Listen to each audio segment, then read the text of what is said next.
Bismillahirrahmanirrahim. Assalamualaikum warahmatullahi wabarakatuh. Sahabatku, berjumpa kembali dalam Ustadz Aris Wibowo Channel. Apa kabarnya hari ini? Mudah-mudahan dalam keadaan sehat walafiat, senantiasa mendapatkan lindungan dari Allah Subhanahu wa Ta'ala. Sahabatku, kembali kita akan melanjutkan kajian kita, yang kali ini kita akan membahas sebuah pertanyaan. Apakah pertanyaannya? Ustaz, apakah penyakit epilepsi itu dan bagaimanakah dalam Islam? Baik, pertanyaannya adalah apakah penyakit epilepsi itu dan bagaimana menurut Islam? Sahabatku, penyakit banyak sekali jenisnya. Salah satunya adalah penyakit epilepsi atau dikenal dalam masyarakat kita disebut sebagai penyakit ayan.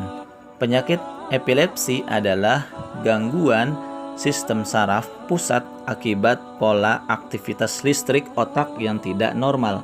Hal itu menimbulkan keluhan kejang, sensasi dan perilaku yang tidak biasa hingga hilang kesadaran.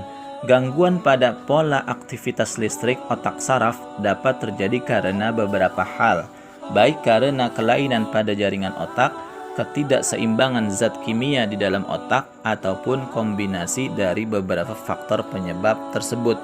Gejala epilepsi. Kejang merupakan gejala utama penyakit epilepsi yang terjadi saat timbul impuls listrik pada otak melebihi batas normal. Kondisi tersebut menyebar ke area sekelilingnya dan menimbulkan sinyal listrik yang tidak terkendali.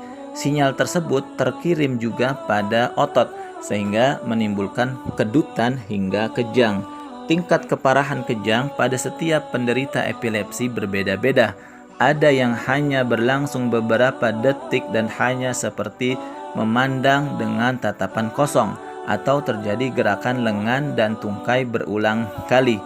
Penyebab epilepsi. Kejang pada penderita epilepsi dapat dipicu karena beberapa kondisi. Contohnya stres, kelelahan, atau konsumsi obat. Berdasarkan penyebabnya, epilepsi dapat digolongkan menjadi dua. Yang pertama, epilepsi idiopatik, yaitu epilepsi yang penyebabnya tidak diketahui.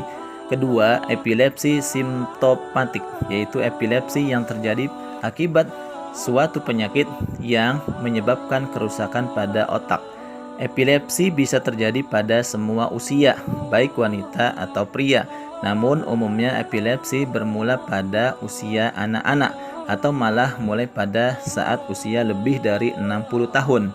Epilepsi merupakan penyakit saraf yang paling banyak terjadi. Berdasarkan data WHO tahun 2018, sekitar 50 juta penduduk di dunia mengalami gangguan ini. Sahabatku, bagaimanakah menurut Islam dan apakah penyakit epilepsi sudah terjadi di zaman Rasulullah SAW? Dalam sebuah hadis dalam Sahih Muslim diriwayatkan dari Atha bin Abu Rabbah, dia berkata, Ibnu Abbas radhiyallahu anhu pernah berkata kepadaku, "Perhatikanlah, aku akan tunjukkan kepadamu seorang perempuan penghuni surga." Aku menjawab, "Beritahukanlah," kata Ibnu Abbas. Perempuan berkulit hitam ini pernah datang kepada Nabi SAW. Lalu dia mengatakan, "Saya ini menderita epilepsi sehingga pakaian saya terlepas. Karena itu, berdoalah kepada Allah untuk kesembuhan saya." Rasulullah SAW menjawab, "Kalau engkau mau bersabar, maka engkau mendapatkan surga. Dan kalau engkau ingin aku berdoa, maka aku akan berdoa kepada Allah Azza wa Jalla agar dia menyembuhkanmu." Kata perempuan itu, "Saya memilih bersabar." Kata perempuan itu, "Saya kalau sedang sakit, pakaian saya terlepas. Karena itu berdoalah kepada Allah agar pakaian saya tidak terlepas." Maka Rasulullah SAW mendoakannya. Sahabatku, ternyata kasus penyakit epilepsi pernah terjadi pada zaman sahabat Rasulullah SAW. Dan ternyata penjelasan Rasulullah, ketika ada seseorang yang sakit apapun, termasuk di dalamnya adalah penyakit epilepsi, ketika dia mau bersabar, maka balasannya adalah surga. Sahabatku, saudara-saudaraku, atau teman-temanku semua, jikalau ada saudara-saudara kita yang berpenyakit tersebut, maka janganlah malu, janganlah menjadi sebuah beban hidup, maka bersabarlah, karena kata Rasulullah, ketika kita bersabar terhadap apa yang Allah ujikan kepada kita, maka tidak lain balasannya adalah surganya Allah Subhanahu wa ta'ala. Sahabatku, mudah-mudahan yang sedikit ini bermanfaat dan bisa memberikan kita motivasi. Apapun yang menimpa kita adalah ujian dari Allah Subhanahu wa ta'ala.